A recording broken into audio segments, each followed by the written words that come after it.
Hello everyone, welcome back to my channel. My name is Lily and this is the episode 3 of my knitting podcast. I'd like to start off by apologizing for the lack of episodes 1 and 2.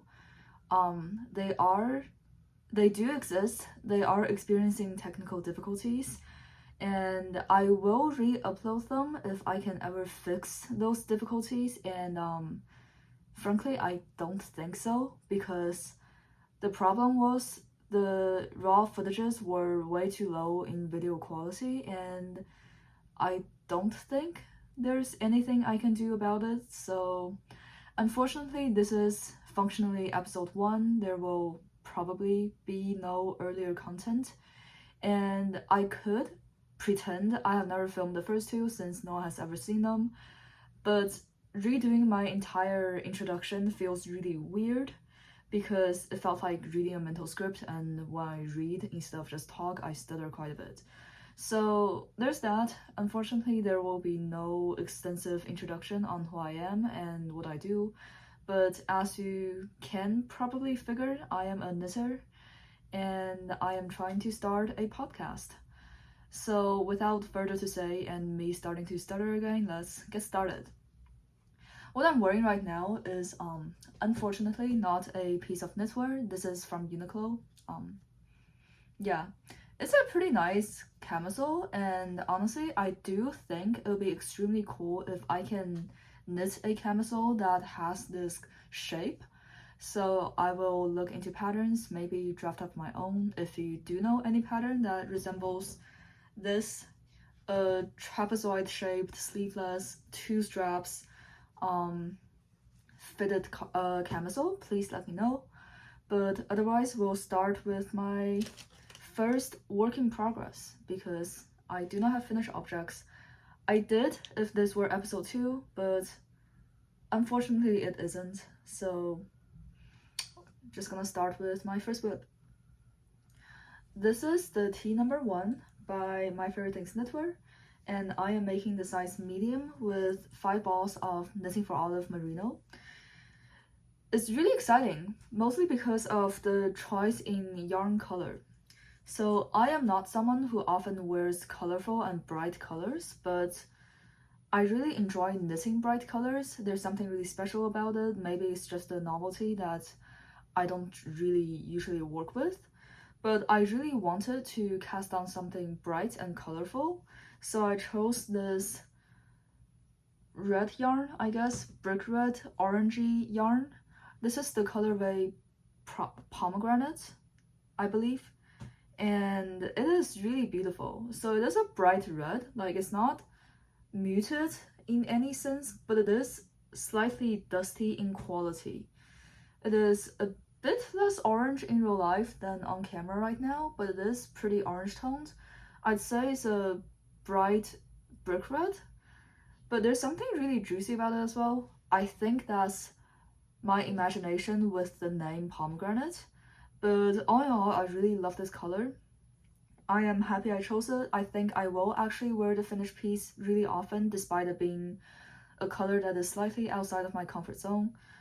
But yeah, and I won't say too much about the Knitting for Olive Merino yarn. It is pretty popular. You have definitely heard it before if you have watched any knitting podcast.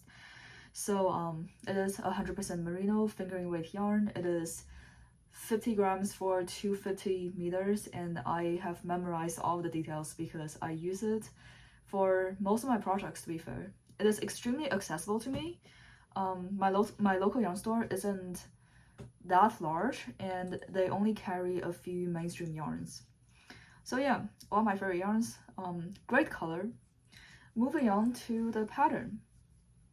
So the tee number 1 is a saddle shoulder construction all over stockinette t-shirt. There is no sleeve or body shaping. There is no sleeve shaping on the front and back panels. It's just a really basic vanilla t-shirt. I do like it. I like wearing minimal and simple clothes more than I enjoy knitting them. So when knitting, I really enjoy the complex patterns and cables and all that. They bring me a sense of novelty and excitement, but in reality I wear stockinettes garments way more. So this one is one for function. I want to finish object, but it has been really fun to knit. It works up faster than I thought, mostly because I think saddle shoulder has that one extra feature than a drop shoulder, so there's a bit more variation in what I'm doing when I'm knitting. So instead of just having a back panel that I work on forever, I have the 2 shoulder panels that I can work on to begin with. Those are kind of fun. The back panel is slightly smaller than a drop shoulders, I guess, because there is extra fabric for the shoulder panels. And so is the front panel and everything. And the way I knit is I knit the yoke first, and I finish the ball that is currently attached to my project whenever I joint the body in the round, if I ever do.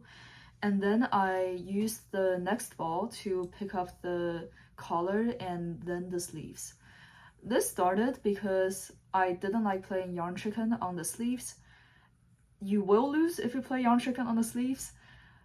So basically, I figured it is way better to have a shorter body than asymmetrical sleeves. So I just got into the habit of making my collar and sleeves first before I finish the body. For this project, I definitely do have enough yarn, but overall, I still find that way more fun. So that is less mindlessly knitting stockinette in the round and more variation. And talking about the variations, this pattern has a really fun stockinette folded collar and also stockinette folded hems and sleeve edges. The sleeve and hem ones have this purl row. So basically you knit stockinette and then you knit one row, like you purl one row, and then you get this row of bumps on your folding edge. So that is a really special little feature of this pattern. It gives it the extra touch more than just a plain vanilla basic t-shirt, I guess. So that's pretty cool. I did some modifications on the collar. So, oh, if I want to talk about that, I have to talk about the recommended yarn for this pattern, which is not what I am using. So I am using 1 strand of fingering weight merino on 3.75 millimeters, which seems to make quite a bit of sense. But the pattern actually recommends 1 strand of light fingering weight yarn held with 1 strand of lace yarn, and the recommended needle size is 3.5 millimeters. So I switched up a needle size purely to meet gauge, and I did a yarn replacement, or rather I left out the strand of lace weight yarn because I refuse to have mohair in my summer projects. I want to wear this t-shirt. If I added mohair in this t-shirt, I will never touch it again. And my local yarn store doesn't really have any cashmere lace or similar non-scratchy lace options. Oh, and also, I don't think Knitting for Olive carries cashmere lace in this colorway. So even if they did, I wouldn't be able to choose this color, which is the main thing I went for. So yeah, so I basically decided that it will be fine. I will simply end up with a thinner t-shirt. Maybe this will actually cause it to have more drape. Maybe that's a good thing. So I just knit my project on 1 strand of fingering weight merino, and it has been turning out super well. So as you can see, it does have a really nice drape. And despite me both sizing up a needle size and also using a thinner combination of yarn, or rather not a combination, just one thinner yarn, it doesn't look any, like, it doesn't lose any opacity to it. Maybe if I followed the pattern completely, including the yarn choices, I will have something that is even more opaque, but I am really happy with the opacity right now. So as you can see, you can sort of see the light peeking through the single layered parts, but you can see absolutely no light through the double layered parts. And when you are wearing it, so when you are not holding it up against a light source, obviously, you don't see anything. So you cannot quite see my skin under, well, inside this t-shirt right now. So the fabric is working up great. The reason I did mention this halfway through talking about the t-shirt construction is that in the original pattern, this t-shirt has a really fun collar that is folded outwards. So for a basic folded collar, I guess, you do pick up on the right side and then you knit together the finishing edge with the pickup edge on the inside. The way the T number 1 is actually written is you pick up for the collar on the wrong side, so basically you flip your t-shirt over, you pick up, and then you bind off as normal, so you just bind off in the round without knitting anything together, and then you use the lace weight strand to sew it outwards, so it folds outwards, and you sew it on the right side. So you will end up with a really special kind of edge here, which is the sewn row and the cast off edge, I guess. It would look really cute. I feel like that is one of the things that makes it a consistent piece with some special features. Like it would correspond with the pro roll on of the hems and the sleeve cuffs and everything. But I feel like if I use my frinking weight merino strand to do the sewing, it will end up being a bit too chunky and a bit too, like a bit less neat, I guess. So since I do not have the lace weight strand, I decided to just do a basic inward folding folded collar. It's nothing special. It still has a hemline, despite this being stockinette transitioning to stockinette, simply because I did the knit together on the inside. So it does still have that line there, it just lost its specialness for this pattern. And honestly, I think that is a compromise that I don't regret making. I feel like if I do fold it outwards following the pattern, it will be really chunky, and I feel like this doesn't look bad either. So I just simply wouldn't risk the other way. If you also are making this pattern and you do have compatible cashmere to your disposal, or if you really don't mind mohair at all, which I doubt, it's a summer t-shirt, you know what summer weather is like. Mohair doesn't feel great in the heat, but if you do, regardless, I feel like doing the outward folding will be very much worth it. So that's my piece of opinion, not even advice, because I've never knit the outward folding one before, but here we go. Other than that, I think I followed pattern pretty closely. I don't think I made any modifications. I am making the size medium, and so far I have used 2 balls of the Knitting for Olive Merino on the yoke plus body, and then a bit less than 1 ball on the collar, sleeve, and almost a new sleeve. So I think I can finish the sleeves with the 3rd ball. I have this much left, but also not too much left on the 2nd sleeve. I think I have, counting the folding row, I have like maybe 30-ish rounds left, which is not a lot if you're working in such a small circumference as sleeves are. So yeah, and I feel like a 4th ball will add enough length to the body as I would desire. So you would need, I'd say, 4 balls to make a size medium. I did the calculation by length when I bought the yarn.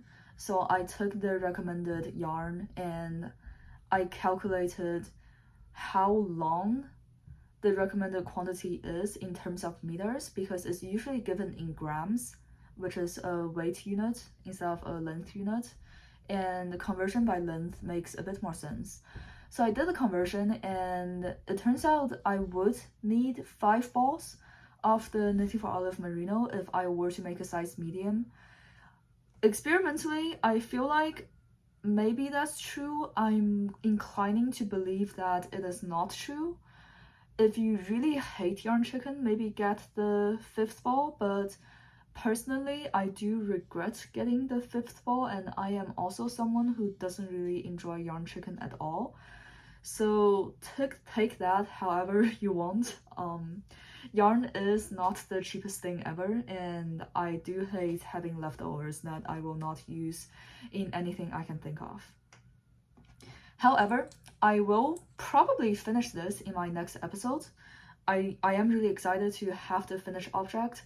I am also really excited to knit with this bright color, and it has been proven fun as I expected. So in the next episode, I should be able to give you guys updates on the finished object, how much yarn I used, how I like the fit, how it wears, and so on.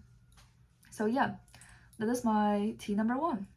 My second work in progress is the Reading Cardigan by Tweed. Let me try to show it. It doesn't look like a cardigan yet, so no idea how which side I'm meant to display this. This is the right side. No, never mind, this is the wrong side. It's just confusing all the way around. I guess this is the right side. This will be on my back. It is a raglan cardigan and it's shaping up rather slowly. So yeah, it might make it sound like I was lying when I mentioned in my first whip that I don't usually work with bright colors and I don't usually wear bright colors. And I can explain this. This is a gift knit. My partner chose this color for the cardigan that I was going to make for them, so I ended up with this rerum natura Gilliat in the colorway this, which I will not bother to pronounce because I have never seen this word before and I don't know what it means. I will look it up. Now that I am talking about it, I am interested, but it has never occurred to me to maybe search it up. It's probably a cool word, a cool thing, I don't know. And it is a really nice, beautiful, cool-toned wine red, I'd say. And it has been really fun to knit up as well. It is a bright color that, well, it is my second red project since I started knitting, and I have just shown you the first one. So it is still a pretty fun and new experience for me, and I am quite happy that they did choose this rather colorful and bright color for me to work with, because if I were to make this cardigan for myself, I'd probably choose a dark gray. So I'm gonna talk a bit more about the yarn first, since I am already talking about the color, which is technically an attribute of the yarn. This is a 100% wool worsted weight kind of textured rustic yarn. It is 100 grams per ball and 250 meters. So it is a pretty standard worsted weight yarn. The suggested gauge is 4 to 5 millimeters, and you will end up with a fabric that is roughly 17 to 19 stitches for 10 centimeters. Personally, I don't know how accurate that is. I have made a Lana vest with this yarn before. I chose a beige color. It was for myself, and I think I did use a needle size that is roughly 4 to 5. I don't remember any of the specifics, but I would really recommend this yarn. It is rustic. It has that non-superwashed wool texture to it, as you can see here, but it is not scratchy at all. Like, I can prove it to you that it felt like nothing just now, and even though it won't be as comfortable as a merino or cashmere will be if you're knitting a garment that will be right against your skin, I think this is a great choice for cardigans and vests and accessories. It is also not particularly non-mainstream of a yarn, so I will not say any more about it. It is very cool. And I will move on to the pattern and my own project. Sorry about the needle sounds. I have a wooden desk, I have wooden needles, they clank everywhere. But anyways, the Reading Cardigan is a raglan cardigan with brioche ribs all over. It has a lot of sizes, and every single size comes with a tall sleeve version, a regular sleeve version, and also regarding the length of the actual cardigan, you have cropped, regular, and long. So that's basically 6 different cardigans you can make with the pattern, and they are available for all of the sizes.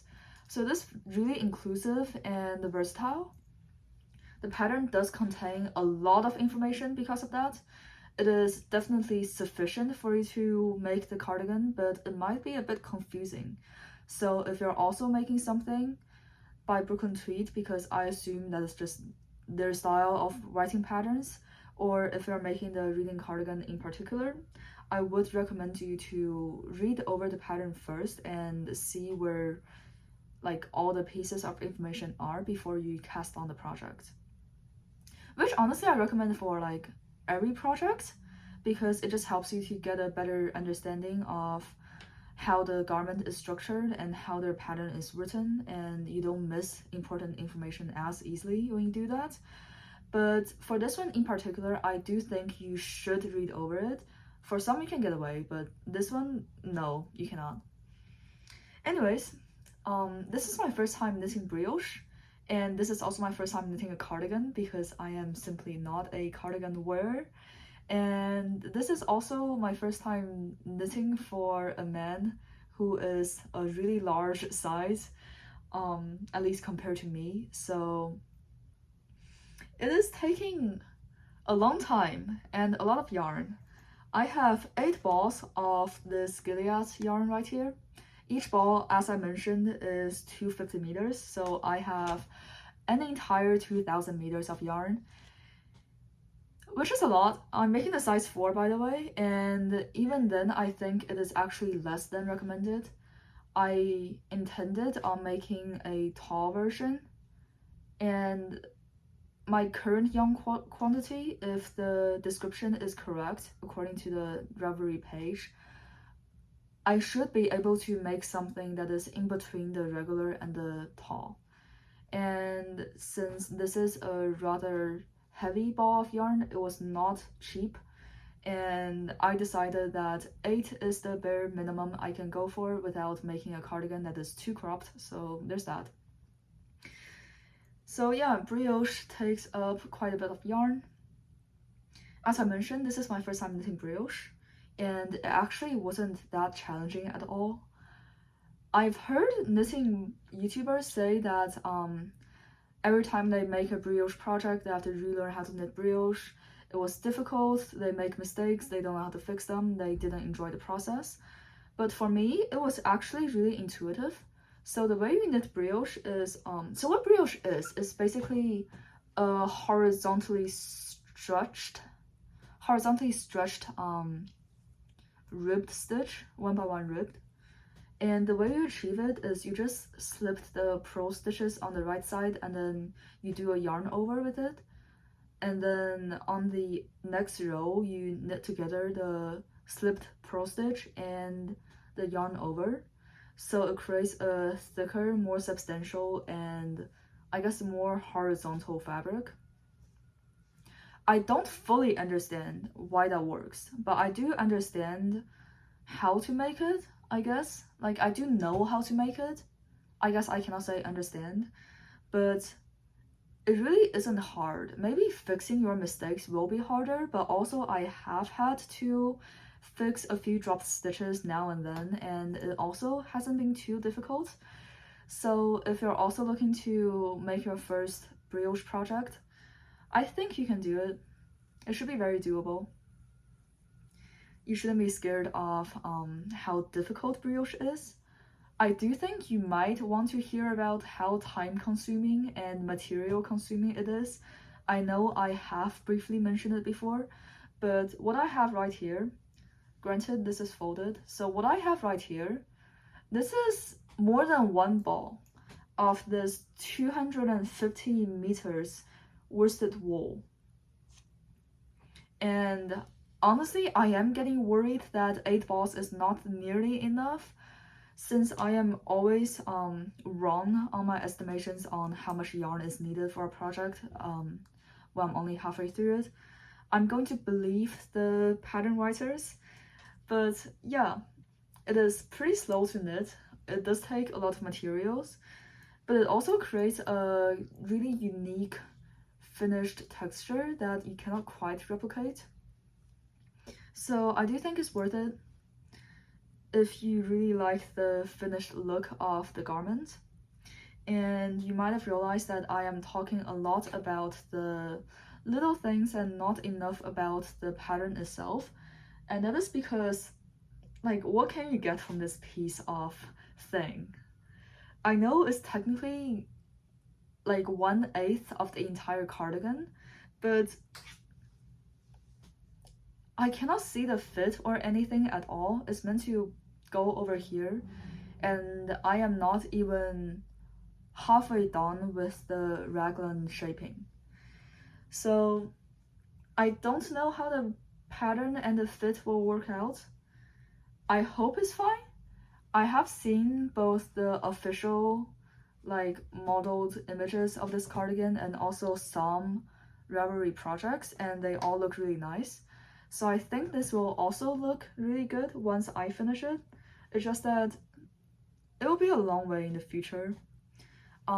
As I mentioned, this is a gift knit, but fortunately, the deadline of me finishing it before I gift it is actually next year. I just started early because I tend to do that for gift knits, and I think for this one I made the absolutely correct choice of starting half a year earlier, because oh my god, brioche takes so long, and knitting a larger sized garment also takes so long. And I guess knitting a cardigan that is meant to have an oversized fit also takes so long. So this will be a slow project. I do enjoy working it. I think brioche is really fun to knit. I think the color is really special, and I don't get to knit with red that often. So I will continuously work on this, and by the time I record the next episode, I probably will have made decent progress, but I cannot promise anything. And apart from I will finish it. And I think that's all I have to talk about this. I don't think I know anything more, and I don't think there's anything more that's really worth mentioning.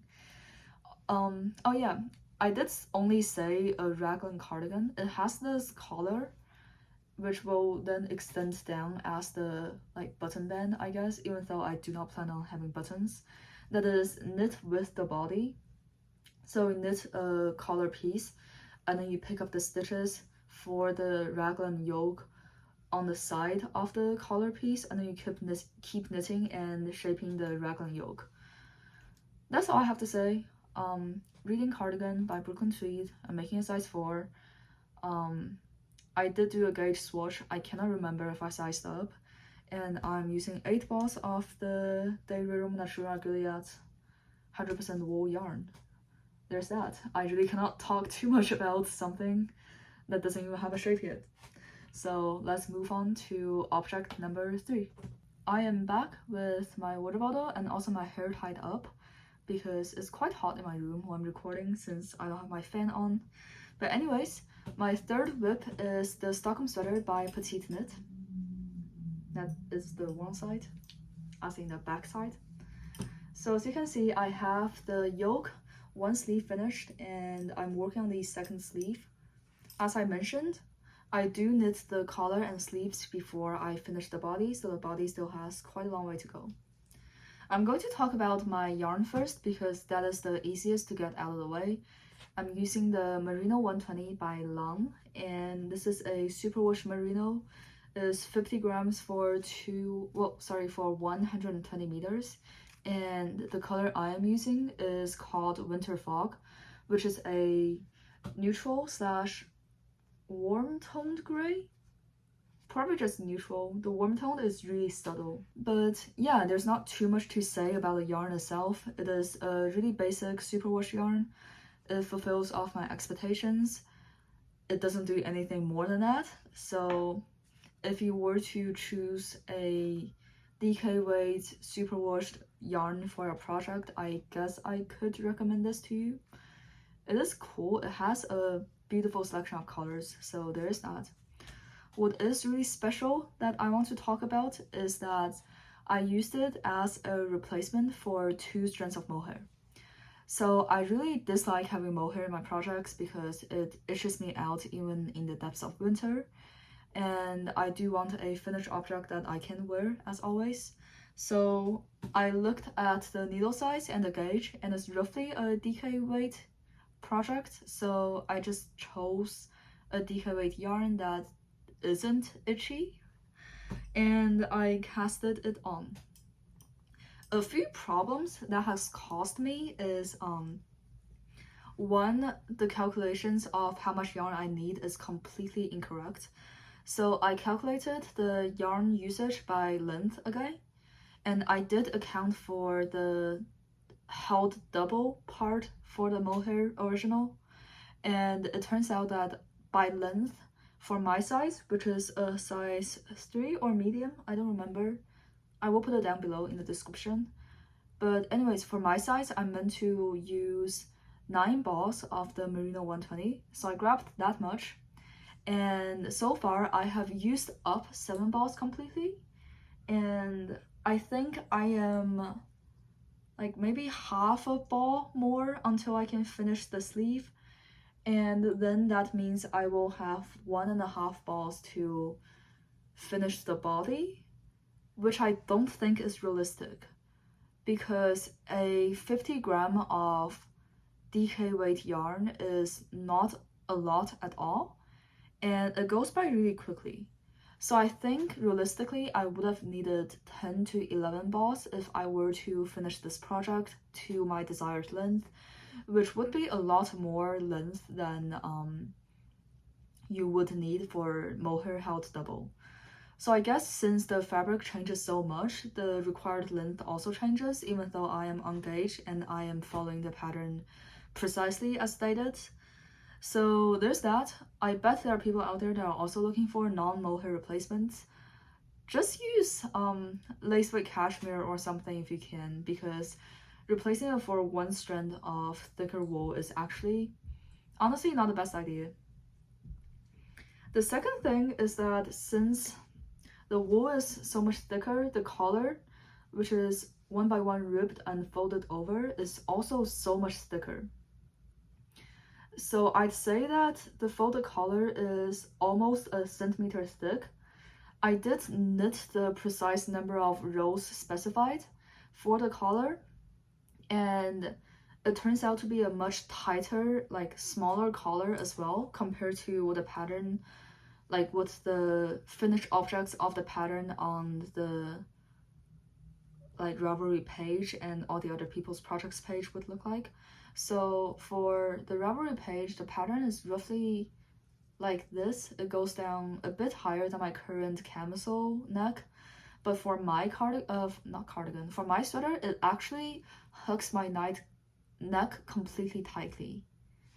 I cannot speak anymore for whatever reason. I don't think I meant to speak for this long in one go, but yeah, so for my project, it hooks my neck completely, and it is a bit tight. It is not suffocating at all yet, but I can feel it on my neck, and I don't really like it.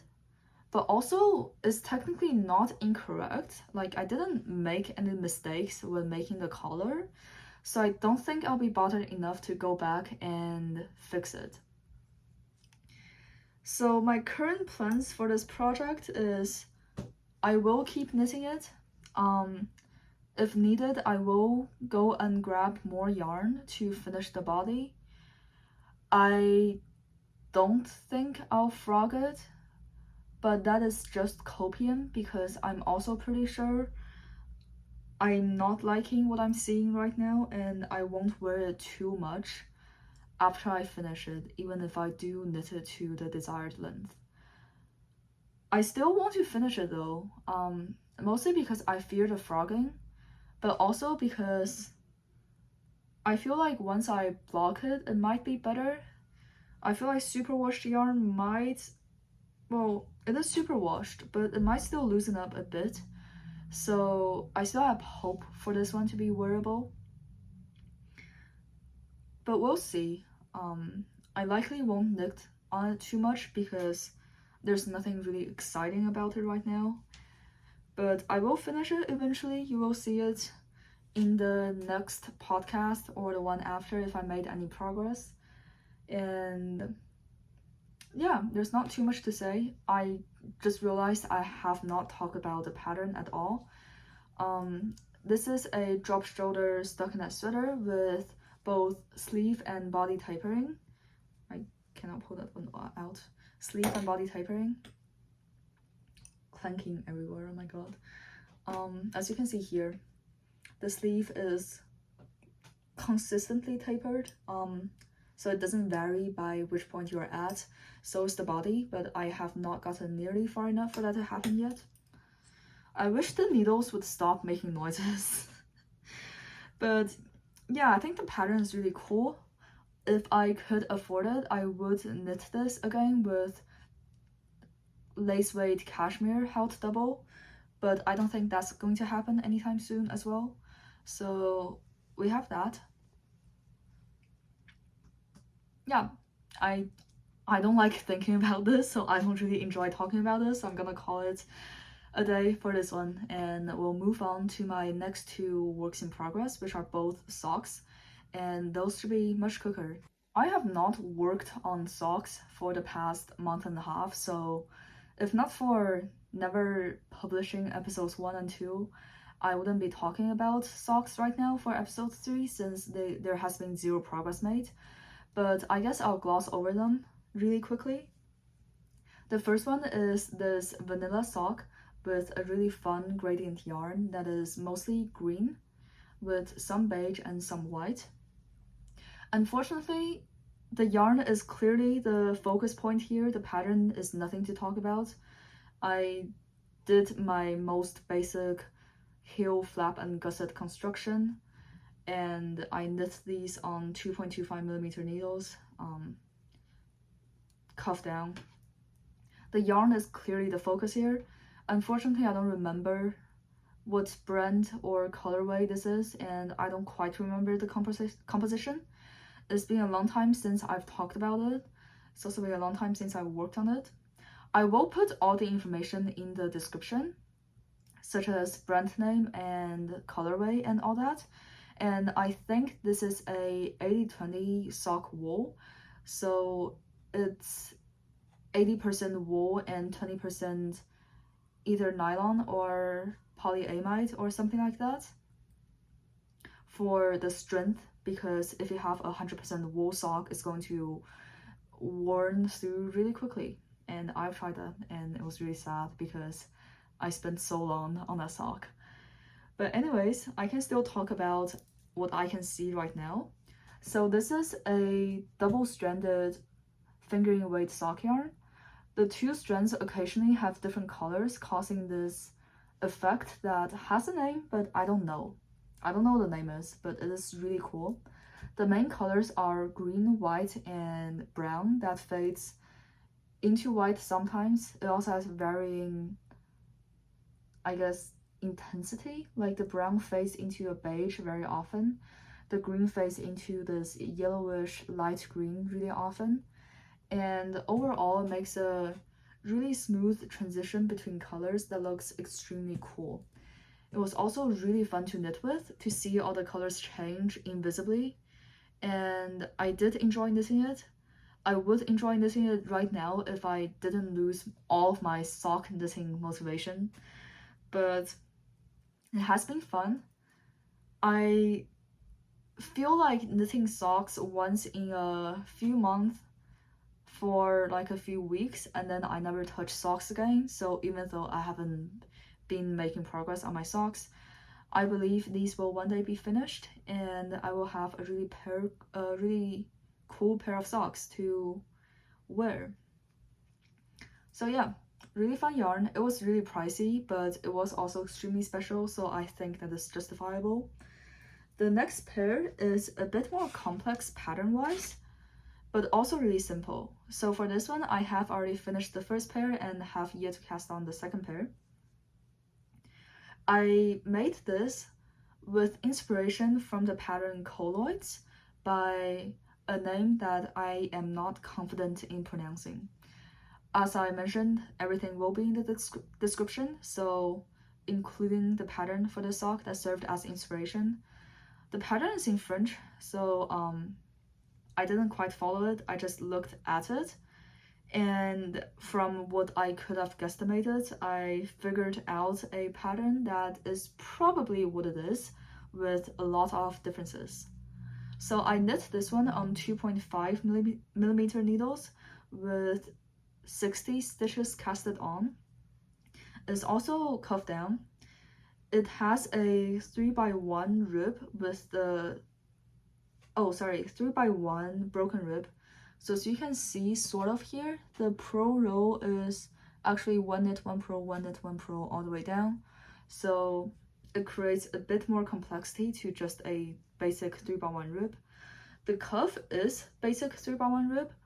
I think it would look better if it were 1x1 rib, just to create more of a contrast.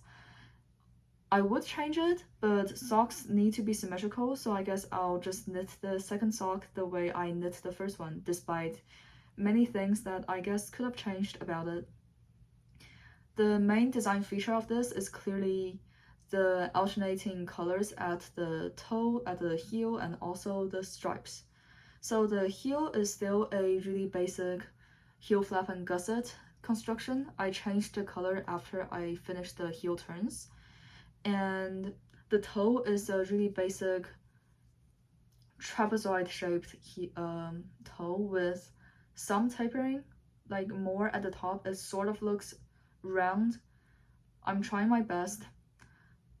I think I also didn't follow the pattern for the toe because I couldn't. So hopefully I now still remember or have written down somewhere how exactly did I do the toe decreases, because it'd be really sad if I have to actually count and experiment. It'd be kind of frustrating. But anyways, the stripes are also knit with this contrasting color. It is 6 rows each, so this one's 6 rows, the basic color gap is 6 rows, and so on. And I try to hold the alternating yarn across on the inside. I think I failed. So I have never knit any color work before. I am someone who wears solid colors mostly, and to be fair, I am slightly intimidated by color work. So I don't know how like holding your strand for stripes work, and I didn't bother looking up for a tutorial. For a similar reason, the jogs here are also kind of weird. I tried to make it seamless, I think it didn't work. But overall, I like how this look. My one regret, apart from the 3x1 cuff, is that I should have made this on 2.25 millimeters, because 2.5 stretches it a bit more than I prefer. So the fabric looks much more translucent and holy than I would prefer a sock to look. Unfortunately, socks have to be symmetrical. I've mentioned it once, I have to mention it again. It has to be symmetrical, so I cannot do any modifications without frogging this one, and this one's a perfectly intact sock, so I don't think anything will be changed at all. I will cast on the second one precisely as I did the first one, when I gather the motivation for socks again, I guess. The wool I use for the main color is long Jawoll Sock yarn. It is also a yarn that is meant to be a sock yarn with a bit of artificial fiber with mostly wool. This one also has what I would consider a non-smooth, typical wool finish. It is not scratchy, but also it has the texture. And that is the sort of wool that I do like for things like socks. The contrasting color is actually a superwashed 80/20 sock yarn by Arcane Fibre Works. It is hand dyed by the company, I guess, the dyer. I think it's just one person, but I'm not sure. So that's a small indie brand. I would encourage you to support them, because they do make really cool stuff, as you can see here. So the main yarn I've used is long Jawoll, which is their sock yarn. It is a fingering weight with some artificial fiber with mostly wool for strength, and it also has that sort of rustic texture to it, and it is not scratchy as far as I'm concerned right now. Clearly I haven't worn it yet and I have never used it before, but right now it feels kind of nice. I am using the colorway White Crystal, and this one is 50 grams for 210 meters. I just grabbed the ball, so I have all the information now. Oh yeah, it's 75% virgin wool and 25% nylon.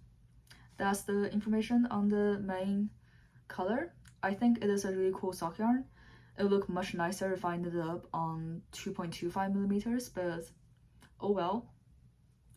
The alternating contrast color is actually a hand-dyed yarn by Arcane Fibre Works. They are an independent dyer located in Canada, and they dye really beautiful variegated yarns. I cannot remember from the top of my head what this colorway is called. I did knit an entire pair of socks with this colorway because they sell their yarns in 100-gram balls, which is enough for me to squeeze out a full pair of socks with a lot remaining. So I used the leftovers. It has truly been a while since I purchased it. I will try my best to find the color name and put it in the description, but I do encourage you to just browse through their entire selection because there's so many pretty things. So this one is a 80% superwashed wool plus 20% nylon sock wool, I believe. It is 100 grams for 400 meters, which is a lot. So I do have quite a bit left over still. I think I can make another pair of socks with this color as the contrasting color. So that's really cool. And it does feel smooth. It feels like a superwashed yarn. I think I might buy more and make some summer camisoles out of them as well. Maybe another T number 1, I don't know. It is a cool thought to have. But regardless, that is my second sock with only one pair finished. And that's it for this episode. I don't have a yarn acquisition section because the way I buy yarn is I buy like 30 balls of yarn for my next few projects planned up, and then I never buy yarn again for the next half a year. So it'd be really weird for me to have a yarn acquisition section, and I wouldn't know how to talk about it either way. So this will be the end of the episode. I am still pretty bad at talking to a camera for a prolonged period of time, so the quality of this episode is, I'm not gonna lie to myself, I'm just gonna say it's not good at all. But hopefully I will improve, and hopefully you still enjoyed or got some information from my talking, hopefully. And hopefully I will see you next time where I might have improved a tiny bit.